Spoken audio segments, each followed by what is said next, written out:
Between 1940 and 1954, 73 people would meet their fate in the presence of a traveling executioner and keeper of Old Sparky. This is Hold My Sweet Tea.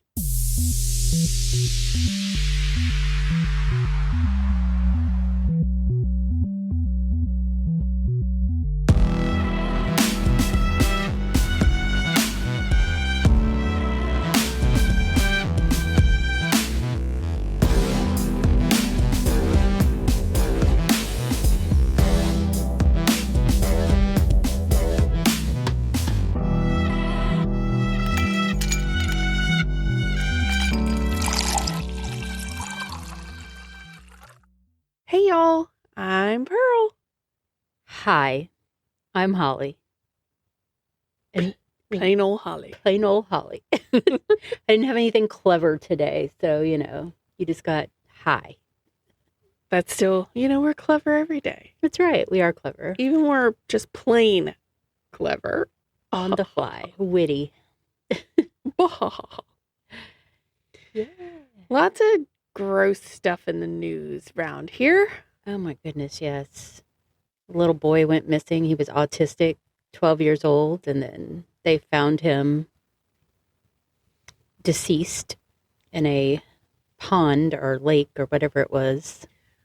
I know, it was like pond, lagoon. I don't know. It was like there's lagoons in Louisiana? That's what my thoughts a swamp? Yeah, I was like, pond. Okay, yeah. Pond.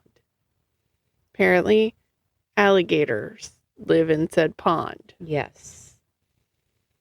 And I don't know if I believe this whole story or not, but we'll see how it unfolds. Yeah, we'll just continue to watch and but the see. NOPD took 5 hours to even acknowledge and go search for this child. Even though he was 12, he was autistic. Yeah. So that delay and then who knows what else. The whole thing's a little weird. Mm-hmm. So we'll see what happens. Lots of weird stuff going on. I think it's the new moon, though. It's a new moon in Virgo, and it was a new, black moon. So there was no sliver that was visible. And, them Virgos be Virgoing. Lovely. They're brats. Well, I mean, they are ruled by Mercury, the planet of war and destruction. I have a Virgo rising, though, so I understand. Well, I live with one. Yes. You also live with a Capricorn. I'm so sorry. I do. Us earth signs are just something else. I think I just live in a zodiac hell in my house. It's not that bad. Pisces man, Capricorn, Virgo, and wonderful me. The Cancer of the bunch. I'm the only good person in the house. I just want to point that out. So anyway. So this story that you're going to tell us today, we've had experiences with it. So that's not with the Sparky part of it, but no, I've researched it before, but for a whole different reason. Yes. So I got a little bit of extra stuff that I didn't see the first time, but we're going to be talking about the Mississippi State executioner, Jimmy Thompson, and the portable electric chair. That's crazy to think that somebody was just hauling around this wooden electric chair. And generators.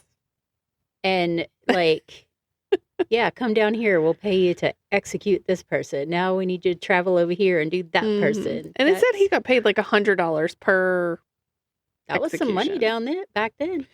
Yeah. But he was also an alcoholic, so yeah, well, pretty sure it just got spent on things that it shouldn't have been. Right. So there's that. I'm pretty sure he probably was drinking and driving with the electric chair. Oh my gosh. Well, it said that he binge drank after after an execution, he would just go get totally wasted to the point of some in some cases, he was like actually arrested for public intoxication and all that jazz. So yeah, little upfront tidbits. Insanity. So we'll kind of do a little history first, so you understand what led to why Mississippi having a portable electric chair. Perfect. So the very first documented execution ever in any way by the state of Mississippi was in Adams County on July 16th, 1818. It was a Caucasian male by the name of George H. Harmon, and he actually was sent to the gallows and hung because he stole someone else's slave. Oh, okay. Yeah. Hanging or being sent to the gallows was Mississippi's method of execution all the way up until 1940. Oh, wow. So if you got in trouble that led to a death sentence, you were hung. The electric chair would be used until 1995. Oh.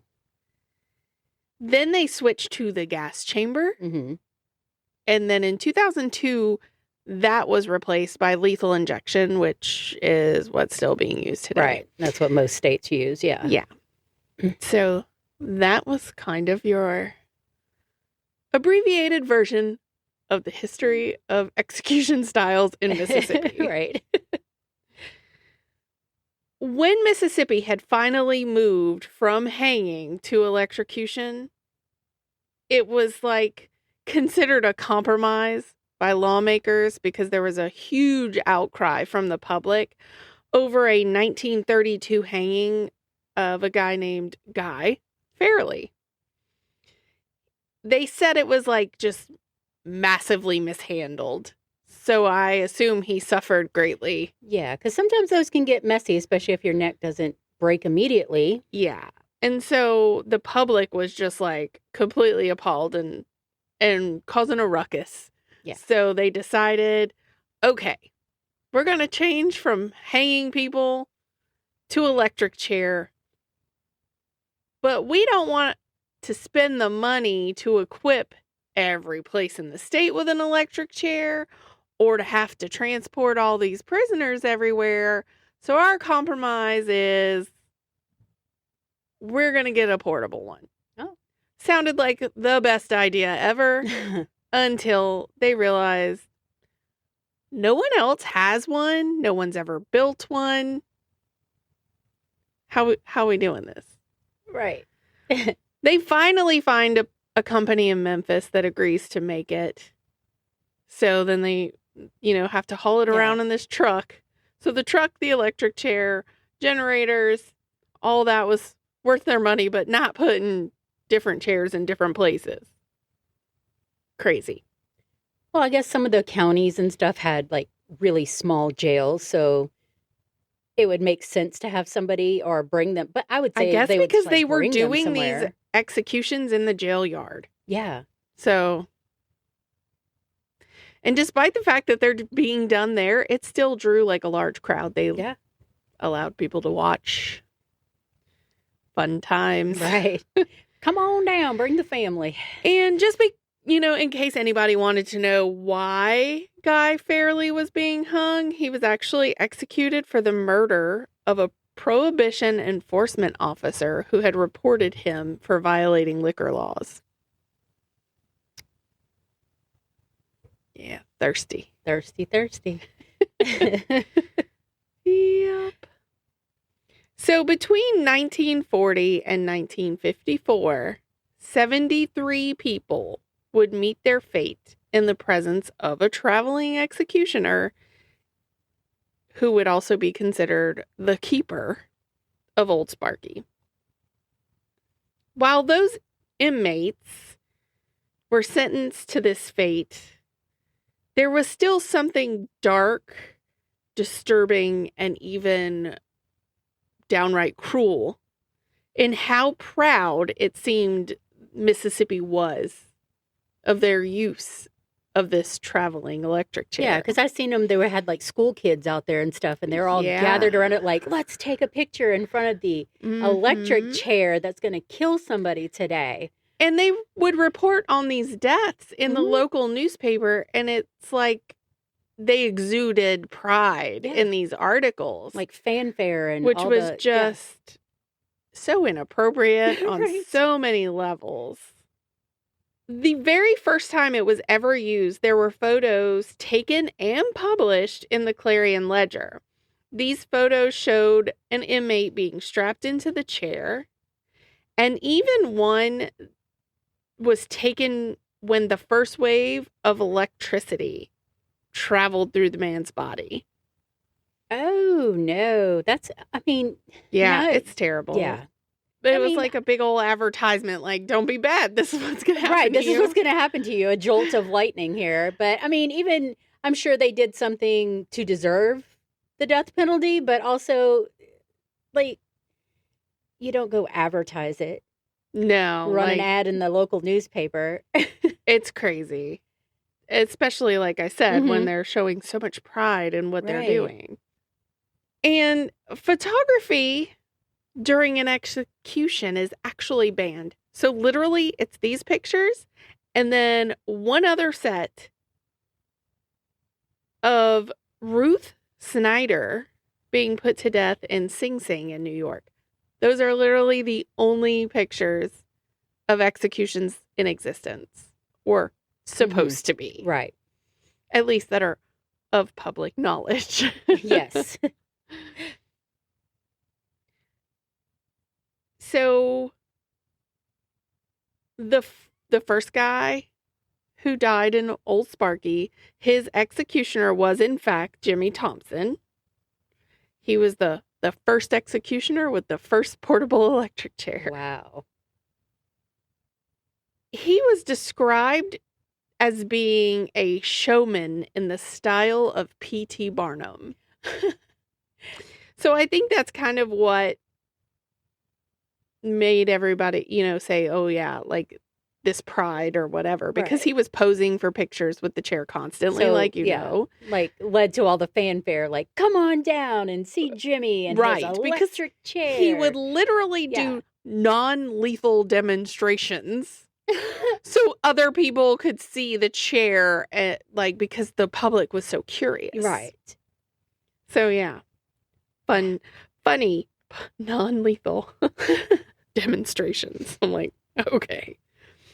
So the name of the first person who was put to death in Old Sparky was Willie Mae Bragg. He was actually convicted of killing his wife. So that's what happened there. And his execution actually occurred in Lucedale, Mississippi. And Thompson was quoted as saying that Bragg had died with tears in his eyes for the efficient care I took to give him a good, clean burning. This is why I say, what the heck? Right. Like, could you have been more uncouth about what you've just done? He had no couth within him. No, not at all. Not an ounce of couth. And of course, like I said before, Mississippi was the only state to use such a machine. And so, like, the world is watching. Yeah. And he's saying things like this. Crazy. Well, he's got the whole world watching him. He's like, he's like, woohoo, look at me. Because P.T. Barnum, there you are. Old circus guy. So Jimmy was allegedly an ex-soldier. And he was indeed an ex-carnival act. He was a hypnotist. Oh. And a little extra fun fact is that Jimmy was actually an ex-con himself. He had lots of tattoos. You've seen in the pictures. In the photos, yep. Yeah. It is said by Simpson County Historical and Genealogical Society that Jimmy died a rather gruesome death in 1952. They said he was decapitated while riding with his head out of the car window. Death by decapitation. There you go. Yeah. I was like, oh. That had to be brutal. Yes, indeed. Probably quick and painless, though. Yeah. Not like the electric chair. Nothing like the electric chair. Because, yeah, I mean, just like hanging can go wrong. Yeah. Yeah, so can that. Mm-hmm. So, Old Sparky would be stored in Jackson, Mississippi, in the state capitol building in between appointments. Interesting place to put it. However, no one was actually executed in Jackson until February 9th of 1944. That's when 23-year-old Elijah Parker was put to death just after midnight in the basement of the Hinds County Courthouse. So I think his probably had the least amount of audience. Yeah. Elijah Parker was put to death at 12:27 a.m. after being found guilty of the murder of T. Henry Gober. The Goberist. The Goberist. It was like a year and a half earlier that murder had occurred, so he's been hung out in jail for a little while.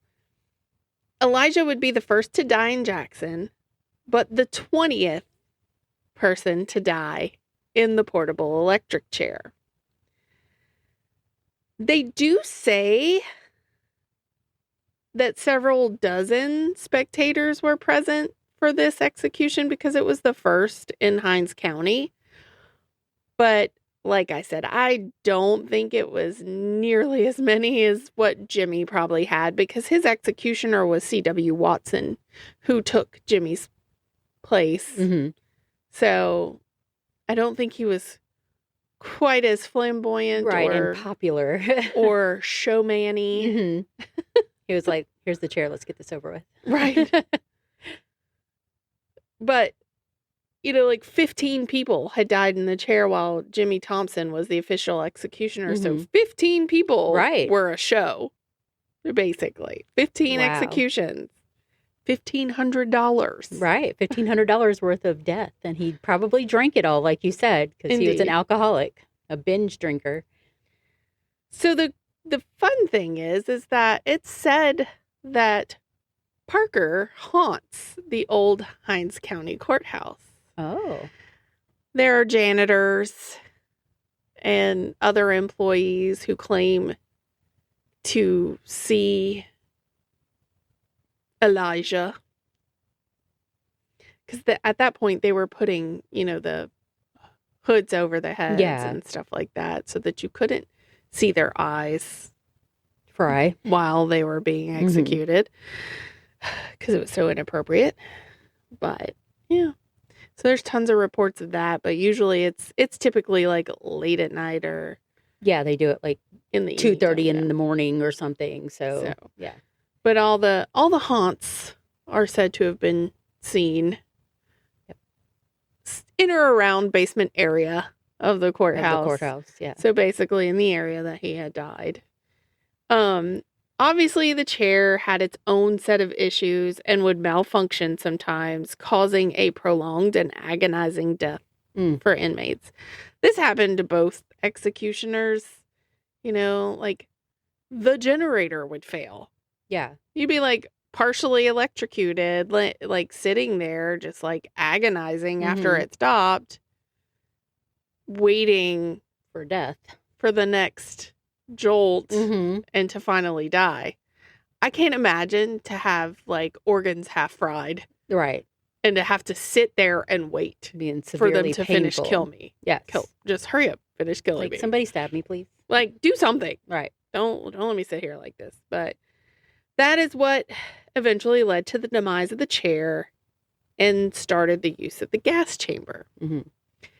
Not any more humane, in my opinion. So, but that's it. That's really all we got. But we looked all this stuff up because we did a haunted house way back before the vid. Yeah, right before the vid. Mm-hmm. It's fun. Well, wasn't the traveling electric chair was There's no documented stuff that says it had actually passed there. Right. But we used the story because, remember, we built a little fake we electric actually chair. built electric chair. It came out really good, too. Yeah. So this whole haunted house was in a old historic jail in Madison County. Yeah. And named the haunted house Jailhouse Shock. Yes. Which is the point for the electric chair. The electric chair and finding the story and all that behind. So we built a fake electric chair and had somebody sitting in it and had like... He was dressed as a cop, actually. Music going behind him and flashing lights. It was a lot of fun. It was really a lot of fun, yeah. Mm-hmm. Yeah. And I had a partially messed up finger during all that, but still managed to somehow build a crazy maze out of pallets outside the jail. Yep. Went out the jail through a pallet maze. Cabin. Yep. The stabbing cabin was the best. It was an old cabin out back where the jailer lived, and it was all full of like body parts and guts and all kinds of stuff. And of course, somebody with a chainsaw, in the fireplace. Yeah. We really enjoyed doing the chainsaw. Yeah, that what? Mm-hmm. Haunted house is complete without a chainsaw person chasing you at the end. Like, it's necessary. Yep. But it was a lot of fun. But yeah, learning that history none of us knew about. Yeah. Because we ended up doing that haunted house. So that was a cool little piece of history we got to find out about. Little Mississippi moment. Yeah. And I was like seeing the pictures in my time hop on my phone, and I went, why have I not done this in our podcast? This is silly. What's wrong with me? So there you have it, folks. The traveling electric chair. Sparky. I didn't even know that any place ever did a traveling electric chair until then. Yeah. So that's what I was saying. I didn't know that either. So I'm sure a lot of you didn't either, but that's really cool. But if any of our Mississippi listeners know anything about it, give us a shout out and let us know. Yeah. We'd love to hear from you. Yeah. And we'll I'm sure you guys will see the millions of pictures. Yeah. It's not millions. It's several. Yeah. But you'll get to see the pictures of the guy. Yeah. I don't have any pictures of the second guy, but I have pictures of the first guy. We got a little video made, so we'll load that on Reels and TikTok and on the tubes of YouTube and Facebook, so everybody can see it. It's really cool. Yeah. Maybe not the more explicit pictures. But you know what it's not as cool as? It's not as cool as Patty Salzetta, who created our theme music. Exactly, because she is the coolest. And she travels around and uses her voice to make people happy. Right. She will shock you with her voice. Indeed. So go follow her on Facebook and follow her band. Wonderkind. Yeah, absolutely. She also sometimes sings with other bands, like stands in when their singers can't be there. Yeah. So it's good to follow her so you can see if she does anything like that. She'll do little duo appearances and all that fun stuff. So some acoustics and check it out. Yep. And if you go, you can send us a message and tell us how much you loved it. Yes. steeped@holdmysweettea.com is our email address. And you can always message us on social media. All of them. Yep. And as always, Hold My Sweet Tea is a Drunken Bee production. Bzz. And you guys remember, stay safe out there. Just because we're dipping doesn't mean you can't keep sipping. Bye. And don't get electrocuted.